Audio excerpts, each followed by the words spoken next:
ലൈംഗിക ബന്ധത്തിലേർപ്പെടുന്നതിന് ചില പുരുഷന്മാർ ഒരു തയ്യാറെടുപ്പുമില്ലാതെ ഒരു രീതിയിലുള്ള ഫോർപ്ലേയും ഇല്ലാതെ ഒരു സംസാരമില്ലാതെ വെറും യോനിയിലേക്കുള്ള പ്രവേശനം മാത്രമാണെന്ന് തെറ്റിദ്ധരിച്ച് ആ രീതിയിൽ ലൈംഗിക ബന്ധത്തിലേർപ്പെടുന്നു.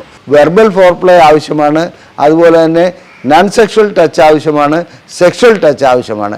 ഇതൊന്നും ചെയ്യാതെ പെനിട്രേറ്റീവ് സെക്സിലേക്ക് മാത്രം പോവുക എന്ന് പറയുന്നത് ശുദ്ധ അബദ്ധമാണ്. ഒരു സ്ത്രീയോട് തുറന്ന് സംസാരിക്കുക, ലൈംഗികമായി ഏത് രീതിയിൽ ബന്ധപ്പെടുമ്പോഴാണ്, ഏതെല്ലാം രൂപത്തിൽ ബന്ധപ്പെടുമ്പോഴാണ് തൻ്റെ ഇണയ്ക്ക് സംതൃപ്തി ലഭിക്കുന്നതെന്നും ഓർഗാസത്തിലേക്ക് പോകുന്നതെന്നും പുരുഷൻ ചോദിച്ചറിയേണ്ടതുണ്ട്.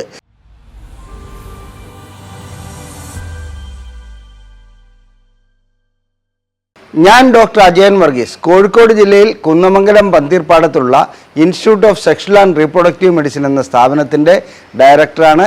International association of sexual medicine practitioners modern medicine എന്ന അസോസിയേഷൻ്റെ ചെയർമാനുമാണ്.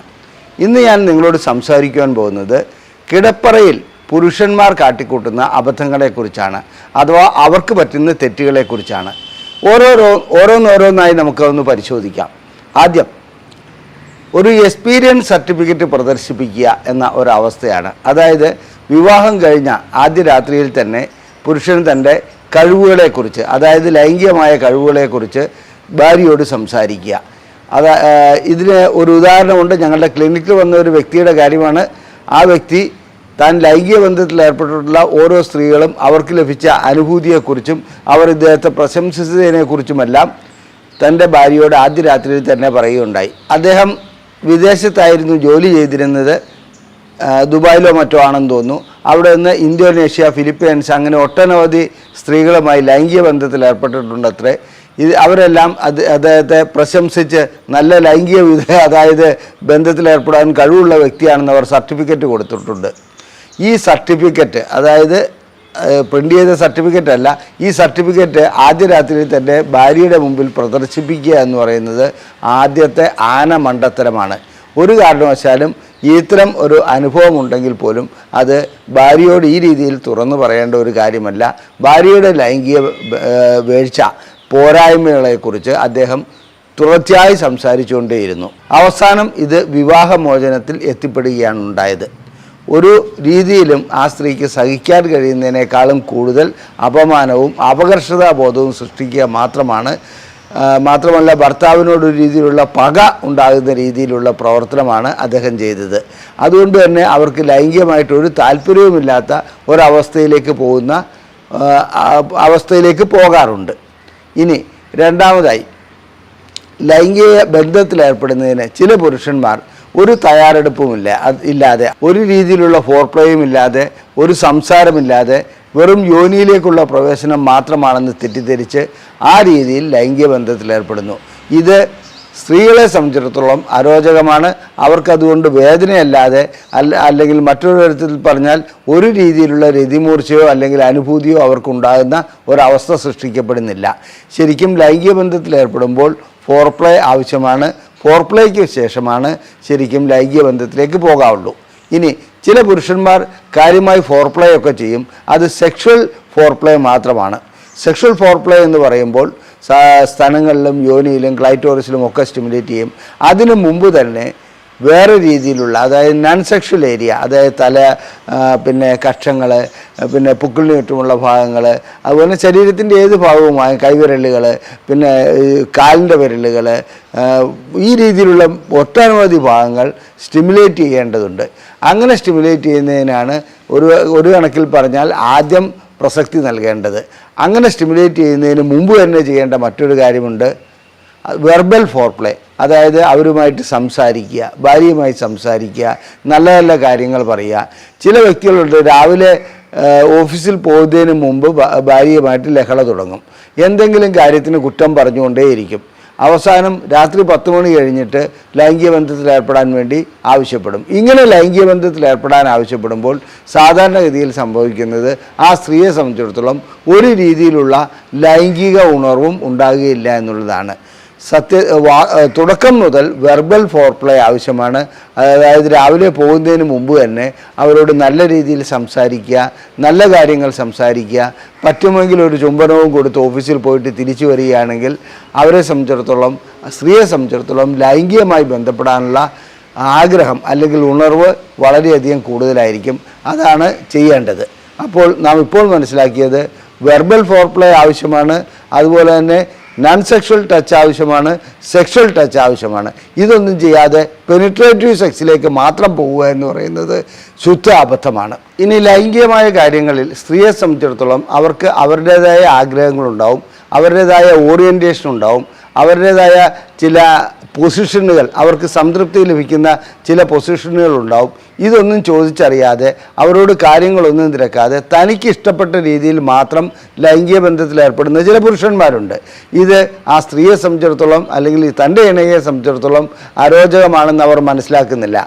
അത് എൻ്റെ അഭിപ്രായത്തിൽ ഒരു സ്ത്രീയോട് തുറന്ന് സംസാരിക്കുക, ലൈംഗികമായി ഏത് രീതിയിൽ ബന്ധപ്പെടുമ്പോഴാണ്, ഏതെല്ലാം രൂപത്തിൽ ബന്ധപ്പെടുമ്പോഴാണ് തൻ്റെ ഇണയ്ക്ക് സംതൃപ്തി ലഭിക്കുന്നതെന്നും ഓർഗാസത്തിലേക്ക് പോകുന്നതെന്നും പുരുഷൻ ചോദിച്ചറിയേണ്ടതുണ്ട്. ഇങ്ങനെ അറിയാതെ ഒരു രീതിയിലുള്ള കമ്മ്യൂണിക്കേഷനും ഇല്ലാതെ ലൈംഗിക ബന്ധത്തിൽ ഏർപ്പെടുകയാണെങ്കിൽ അത് ആ സ്ത്രീയെ സംബന്ധിച്ചിടത്തോളം അരോചകമായിരിക്കും. ഇനി ഓർഗാസം ലഭിക്കുന്നുണ്ടോ എന്നുള്ളത് ചോദിച്ചറിയേണ്ടത് ഒരു പ്രധാനപ്പെട്ട കാര്യമാണ്. ഓർഗാസം ലഭിക്കുന്നുണ്ടെങ്കിൽ അത് ഏത് രീതിയിലാണ് കുറച്ചുകൂടി നന്നാക്കി എടുക്കുവാൻ കഴിയുക, അതുപോലെ തന്നെ എന്തെങ്കിലും തടസ്സങ്ങൾ അല്ലെങ്കിൽ ഇന്ന രീതിയിൽ ബന്ധപ്പെട്ടിരുന്നുവെങ്കിൽ അല്ലെങ്കിൽ ഇന്ന പൊസിഷൻ ആയിരുന്നുവെങ്കിൽ കുറച്ചുകൂടി ഗുണം ചെയ്യുമായിരുന്നോ, അല്ലെങ്കിൽ ഫോർപ്ലേയുടെ കാര്യത്തിൽ കുറച്ച് മാറ്റങ്ങൾ വരുത്തേണ്ടതുണ്ടോ, ഇത്തരം കാര്യങ്ങളെല്ലാം പുരുഷൻ ചോദിച്ചറിയേണ്ടതുണ്ട്. ഇനി ചില വ്യക്തികൾ ചെയ്യുന്ന ഒരു തെറ്റെന്താണെന്ന് വെച്ചാൽ യൂട്യൂബിലോ അല്ലെങ്കിൽ ചില പുസ്തകങ്ങളിലോ അല്ലെങ്കിൽ ഏതെങ്കിലും സെക്സ് എഡ്യൂക്കേഷൻ ക്ലാസ്സിൽ നിന്നോ ലഭിക്കുന്ന 1, 2, 3 എന്ന രീതിയിൽ, അതായത് കാര്യങ്ങൾ അതേ രീതിയിൽ ആവർത്തിക്കുക. ഒരിക്കലും യൂട്യൂബിൽ കാണുന്നത്, പ്രത്യേകിച്ച് ഈ നീലചിത്രങ്ങളിലും മറ്റും കാണുന്നത് യാഥാർത്ഥ്യവുമായി ഒരു ബന്ധവുമില്ലാത്തതാണ്. 3-4 മണിക്കൂറൊക്കെ ഒരു പുരുഷനും സ്ത്രീയും തമ്മിൽ ബന്ധപ്പെടുന്നത് കാണിക്കുക എന്ന് പറഞ്ഞാൽ അത് ക്യാമറ ടെക്നിക്ക് മാത്രമാണ്, അല്ലാതെ യഥാർത്ഥത്തിൽ അങ്ങനെ സാധിക്കുന്ന കാര്യമല്ല. അപ്പോൾ ചില പുരുഷന്മാർക്കൊരു ധാരണ ഉടലെടുക്കുന്നു, ഇങ്ങനെ കണ്ടിന്യൂസ് ആയിട്ട് രാത്രി മുതൽ രാവിലെ വരെ ബന്ധപ്പെടാൻ കഴിയുമെന്ന്. ഒരിക്കലും കഴിയുന്ന കാര്യമല്ലാതെ.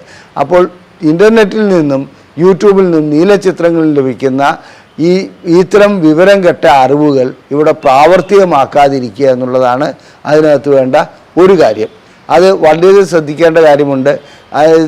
ഒരു ഭാര്യയും ഭർത്താവും ലൈംഗിക ബന്ധത്തിൽ ഏർപ്പെടുമ്പോൾ, അല്ലെങ്കിൽ ഒരു സ്ത്രീയും പുരുഷനും ലൈംഗിക ബന്ധത്തിൽ ഏർപ്പെടുമ്പോൾ അവർക്ക് അവരുടേതായ ഒരു രീതികളുണ്ട്. അത് മറ്റൊരിടത്തു നിന്ന് അതേ രീതിയിൽ പകർത്തുക അല്ല വേണ്ടത്. ഇതാണ് മനസ്സിലാക്കേണ്ട മറ്റൊരു കാര്യം. ഇതുപോലെ തന്നെ ലഭിക്കുന്ന ഒരറിവാണ് സ്ത്രീ സ്ഖലനം എന്നുള്ളത്.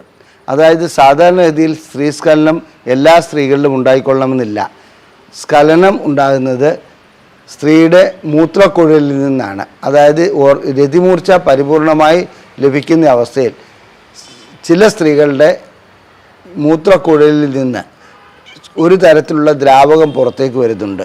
അങ്ങനെ ദ്രാവകം പുറത്തേക്ക് വരികയാണെങ്കിൽ അത് അവർക്ക് അനുഭവിക്കാൻ കഴിയുന്നുണ്ട്. ചിലപ്പോൾ പുരുഷനും അത് കാണുവാൻ കഴിയും. എന്നിരുന്നാലും ഈ സ്ഖലനം എല്ലാ സ്ത്രീകളിലും ഉണ്ടാകുന്ന ഒരു കാര്യമല്ല. ചിലർക്ക് ഓർഗാസം മാത്രമേ ഉണ്ടാകാറുള്ളൂ. അതുകൊണ്ട് നിനക്ക് സ്ഖലനം ഉണ്ടായില്ലല്ലോ, നിനക്കെന്തോ തകരാറുണ്ട് എന്ന രീതിയിൽ സ്ത്രീയോട് ഒരിക്കലും സംസാരിക്കരുത്. അവർക്ക് അത് അപകർഷതാബോധമുണ്ടാക്കും. ഇനി നല്ല രീതിയിൽ ഓർഗാസം ലഭിച്ചു കഴിഞ്ഞാൽ അവരോട് ഓർഗാസത്തെക്കുറിച്ചും ലൈംഗിക ബന്ധത്തെക്കുറിച്ചും സംസാരിക്കുന്നത് വളരെ നല്ലതാണ്. ഒരു കമ്മ്യൂണിക്കേഷനും ഇല്ലാതെ അങ്ങനെ മുന്നോട്ട് പോകുന്നത്, അതായത് പിറ്റേ ദിവസം അല്ലെങ്കിൽ അടുത്ത ലൈംഗിക ബന്ധം വരെ ഈ കാര്യങ്ങളെക്കുറിച്ച് സംസാരിക്കാതിരിക്കുന്നത് തെറ്റാണ്. ഒരു വിലയിരുത്തൽ എല്ലാ കാര്യങ്ങൾക്കും മുന്നോട്ട് പോകുന്നതിന് വളരെയധികം ഉപകാരപ്പെടാറുണ്ട്. ലൈംഗിക ബന്ധത്തിന് ശേഷം ഭാര്യയെ പ്രശംസിക്കേണ്ടത്, നല്ല ലൈംഗിക ബന്ധമാണ് ലഭിച്ചതെങ്കിൽ അത് പ്രശംസിക്കേണ്ട ഒരു ബാധ്യത കൂടി പുരുഷനുണ്ട്. ചിലപ്പോൾ ഈ രീതിയിലുള്ള പ്രശംസ വീണ്ടുമുള്ള ലൈംഗിക ബന്ധത്തിന് നല്ല രീതിയിൽ ഉണർവുണ്ടാക്കുവാൻ സഹായിക്കാറുണ്ട്. അതുപോലെ തന്നെ ഇതിനകത്ത് മറ്റൊരു സ്ത്രീയുമായിട്ട് ഒരു കാരണവശാലും ലൈംഗിക കാര്യങ്ങളിലല്ല മറ്റൊരു കാര്യങ്ങളിലും ഭാര്യയെ ഇകഴ്ത്തിക്കൊണ്ടും ആ സ്ത്രീയെ പുകഴ്ത്തിക്കൊണ്ടും സംസാരിക്കുന്ന അവസ്ഥ ഉണ്ടാകരുത്. അത് കിടപ്പറയിലാണെങ്കിൽ പറയുക വേണ്ട, കിടപ്പറയിൽ വെച്ച് അങ്ങനെ ചെയ്യുകയാണെങ്കിൽ തീർച്ചയായിട്ടും സ്ത്രീയിൽ ലൈംഗികത ഇല്ലാതാക്കുകയാണ് ചെയ്യുന്നത്. ഇനി ക്ലൈറ്റോറിസ്, സ്തനങ്ങൾ, അതുപോലെ തന്നെ യോനിയുടെ ഉൾഭാഗം ഇതെല്ലാം വേണ്ട രീതിയിൽ സ്റ്റിമുലേറ്റ് ചെയ്യുകയും ആ രീതിയിൽ അവർക്ക് ഓർഗാസം ഉണ്ടാക്കിയെടുക്കാൻ കഴിയുമെങ്കിൽ, അങ്ങനെ രതിമൂർച്ചയിലേക്ക് കൊണ്ടുവരാൻ കഴിയുമെങ്കിൽ അതിന് ശ്രമിക്കുന്നതും വളരെ നല്ലതാണ്. അത് ബോണ്ടിങ് ഉണ്ടാക്കുന്നതിന് വളരെയധികം സഹായിക്കുന്നുണ്ട്. ഇനി ചില പുരുഷന്മാരെ സംബന്ധിച്ചിടത്തോളം മാസങ്ങളോളം അല്ലെങ്കിൽ വർഷങ്ങളോളം ഒരേ പൊസിഷനിൽ തന്നെ ബന്ധപ്പെടുന്ന പുരുഷന്മാരുണ്ട്. അതായത് മിഷണറി പൊസിഷനാണെങ്കിൽ അതിൽ അങ്ങനെ മാത്രം ബന്ധപ്പെട്ടുകൊണ്ടിരിക്കുകയാണെങ്കിൽ തീർച്ചയായിട്ടും സ്ത്രീയെ സംബന്ധിച്ചിടത്തോളം അത് അരോചകമായി മാറും. ലൈംഗികമായിട്ട് അവർക്ക് രതിമൂർച്ച ലഭിക്കുന്നതിന് തടസ്സം വരും, അതുപോലെ തന്നെ ഉണർവുണ്ടാകുന്നതിന് തടസ്സം വരും. ഈ അവസ്ഥയിൽ പൊസിഷനുകൾ മാറ്റുകയും ലൈംഗികമായിട്ട് 64ഉം 68ഉം ഒക്കെ പൊസിഷനുണ്ട്, ഇതൊന്നും ചെയ്തില്ലെങ്കിൽ കൂടി ഓരോ ആഴ്ചയിൽ 1 2 അല്ലെങ്കിൽ 2 3 പൊസിഷനുകൾ മാറ്റി മാറ്റി ലൈംഗിക ബന്ധത്തിൽ ഏർപ്പെടുന്നത് വളരെയധികം നല്ലതാണ്. ഇനി ഒരു ആവർത്തനം, അതായത് ഇന്നലത്തെ അതേ രീതിയിൽ തന്നെ ഇന്നും ലൈംഗിക ബന്ധത്തിൽ ഏർപ്പെടുന്നു, പൊസിഷൻ മാത്രമല്ല മറ്റു കാര്യങ്ങൾ തനി ആവർത്തനം തുടങ്ങുകയാണെങ്കിൽ അതും സ്ത്രീയെ സംബന്ധിച്ചിടത്തോളം അരോചകമായിരിക്കും.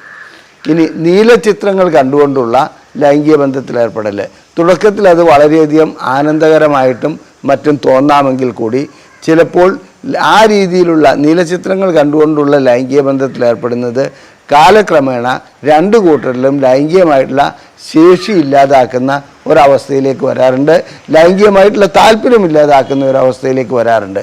അതുകൊണ്ട് കിടപ്പറയിൽ നീലചിത്രങ്ങൾ കാണുന്നത് ഉചിതമല്ല എന്നുള്ളത് ഇവിടെ സൂചിപ്പിച്ചു കൊള്ളട്ടെ. ഇനി ചില സന്ദർഭങ്ങളിൽ പുരുഷന് ലൈംഗികമായിട്ടുള്ള ശേഷിക്കുറവ് ഉണ്ടാകാറുണ്ട്.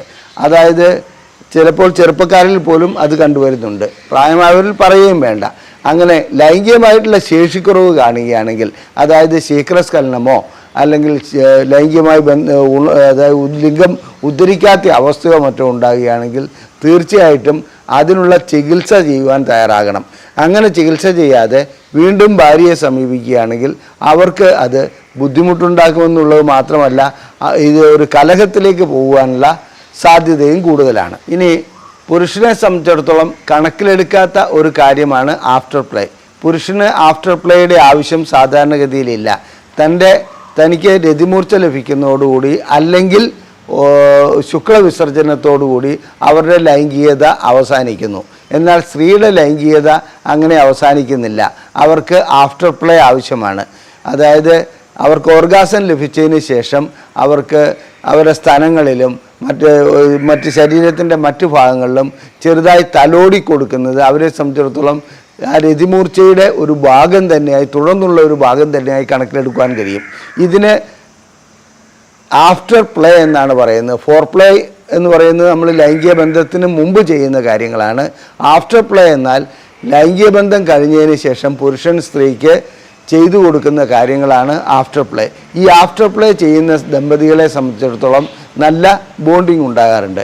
ചുരുക്കത്തിൽ സ്ത്രീയുടെ ലൈംഗികതയും പുരുഷൻ്റെ ലൈംഗികതയും തമ്മിൽ വളരെയധികം വ്യത്യാസമുണ്ട്.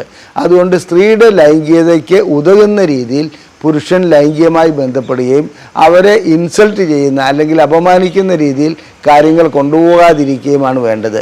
സാധാരണഗതിയിൽ തനിക്ക് എല്ലാം അറിയാം, ലൈംഗിക കാര്യങ്ങളെക്കുറിച്ച് എല്ലാം അറിയാമെന്നുള്ള ഒരു ധിക്കാരത്തോടെ നീ അവിടെ കിടന്നാൽ മതി, ഞാനങ്ങ് ലൈംഗിക ബന്ധത്തിൽ ഏർപ്പെട്ടുകൊള്ളാമെന്നുള്ള രീതിയിൽ ചില പുരുഷന്മാർ സ്ത്രീകളെ സമീപിക്കാറുണ്ട്. ഇത്തരം കുടുംബങ്ങളിൽ അവസാനം കലഹം മാത്രമാണ് ബാക്കിയുണ്ടാകുക. സ്ത്രീയെ അറിഞ്ഞ് അവരുടെ ആഗ്രഹങ്ങൾ അറിഞ്ഞ് അവരുടെ രതിമൂർച്ച എപ്പോഴാണ് ഉണ്ടാകുന്നത്, അവർക്കതിനു വേണ്ടി ഏത് രീതിയിലുള്ള ലൈംഗിക ബന്ധത്തിൽ ഏർപ്പെടണം. ചില പുരുഷന്മാരെ സംബന്ധിച്ചിടത്തോളം ലൈംഗിക ബന്ധത്തിൽ ഏർപ്പെട്ടുകൊണ്ടിരിക്കുമ്പോൾ രതിമൂർച്ചയിലേക്ക് അടുക്കുന്ന സന്ദർഭങ്ങളിൽ അവരുടെ ഫോഴ്സും സ്പീഡും കുറയുന്നതായി കാണാം. ഇതും ഒരു അസുഖത്തിൻ്റെ ലക്ഷണമാണ്. അങ്ങനെ വരികയാണെങ്കിൽ അതിനും ചികിത്സ നൽകേണ്ടതുണ്ട്. അത്തരം അവസ്ഥകളിൽ സ്ത്രീകൾക്ക് രതിമൂർച്ചയിലേക്ക് എത്താറായി എന്നാൽ രതിമൂർച്ച ലഭിക്കാത്ത ഒരവസ്ഥയിലേക്ക് പോകാറുണ്ട്. ഇത് സ്ത്രീയെ സംബന്ധിച്ചിടത്തോളം വളരെയധികം അരോചകമാണ്. എൻ്റെ അഭിപ്രായത്തിൽ നല്ല കമ്മ്യൂണിക്കേഷൻ ആവശ്യമാണ്. കമ്മ്യൂണിക്കേഷനോടുകൂടി മുന്നോട്ട് പോകണം. അതുപോലെ തന്നെ ഒരു ഫോർപ്ലേ എന്ന് പറയുന്നത് ആരംഭിക്കേണ്ടത് ആദ്യം വെർബൽ ഫോർപ്ലേയിലാണ്. അത് രാവിലെ ആരംഭിച്ചാൽ തന്നെ വളരെ നല്ലതാണ്. വൈകുന്നേരം ആകുമ്പോഴത്തേക്കും സ്ത്രീയെ സംബന്ധിച്ചിടത്തോളം ആ വെർബൽ ഫോർപ്ലേ വഴിക്ക് നല്ല രീതിയിൽ അവർക്ക് ഉണർവുണ്ടാക്കുവാൻ കഴിയും. പിന്നീടാണ് ഫോർപ്ലേയിലേക്ക് പോകേണ്ടത്. സ്ത്രീയെ അപമാനിക്കാതിരിക്കുക, തനിക്കെല്ലാം അറിയാമെന്നുള്ള തെറ്റിദ്ധാരണയിൽ പോകാതിരിക്കുക. അതുപോലെ തന്നെ ഇൻ്റർനെറ്റിൽ നിന്നും നീലചിത്രങ്ങളിൽ നിന്നും കാണുന്ന ചില കാര്യങ്ങൾ ശരിയാണെന്ന് തെറ്റിദ്ധരിച്ച് ആ രീതിയിൽ ഭാര്യയിൽ നിന്നും ലൈംഗികമായിട്ടുള്ള പ്രവർത്തനങ്ങൾ വേണമെന്ന് ശഠിക്കാതിരിക്കുക. ഇതൊക്കെയാണ് പുരുഷൻ ചെയ്യേണ്ടത്.